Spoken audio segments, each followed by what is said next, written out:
Saudi আরবের বিয়ের একটি ব্লগ দেখাবো আজকে। ভিডিওটা এ টু জেড দেখবেন। আমি এরিয়ার যে রাস্তার গাড়ি আছে, কত পরিমাণে গাড়ি সেটা আমি দেখাচ্ছি। পার্কিং করা বা হাঁটার কোনো ওয়ে নাই, এত পরিমাণ গাড়ি আর এত আয়োজন আজকে।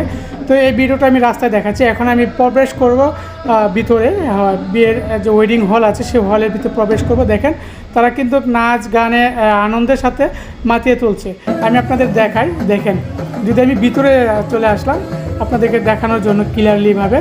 তো দেখেন সৌদি আরবে বিয়ের অনুষ্ঠানে তারা ঢোল বাজনা, বা এটাকে ঢোল বলে না, তাদেরকে কী ভাষায় বলে এটার নাম আমি জানি না, তবে সবার তালে তালে এই গানের ছন্দে কিন্তু ছোটো বড় সবাই নাচে, হ্যাঁ, খাওয়া দাওয়া করে। তো আজকে দেখাবো তাদের খাওয়ার আইটেমগুলো এবং কী পরিমাণ খাবার তারা ব্যয় করে সেটাও আমি দেখাবো। ভিডিওটা শেষ পর্যন্ত দেখবেন। আর এরকম ভিডিও আপনারা যদি প্রথম দেখে থাকেন তাহলে অবশ্যই শেয়ার করে টাইমলাইনে দেখে দেবেন, যাতে করে অন্যরা দেখে।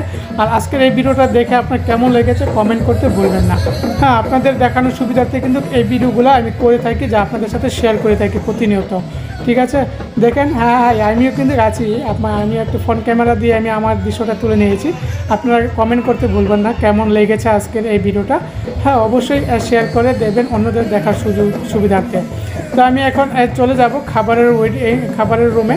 তো কী খাবার আছে সেই খাবারগুলো আমি আপনাদের সাথে পরিচয় করে দিব। দেখেন এখানে কত বাহারি রকমের বিদেশি বা সৌদি আরবের খাবার আছে, মাছ মাংস থেকে নিয়ে বিভিন্ন রকমের রেসিপি আছে। এবং আমার এলাকার এবং আমাদের পার্শ্ববর্তী গ্রামের একটা বড় ভাই আছে এখানে, তাকে ভিডিওতে ক্লিপ করে ফুটেজ নিয়ে নিলাম।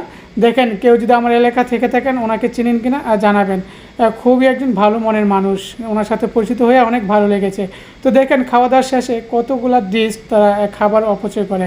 এখানে নর্মাল কিছু ডিশ আমি আপনাদের সাথে শেয়ার করছি, আরও অনেক ডিশ আছে যেখানে অন্যখানে 50 থেকে 60টা ডিশের মতো আরও আছে। ঠিক আছে, তো আজকের এই ভিডিওটা এই পর্যন্তই। ভালো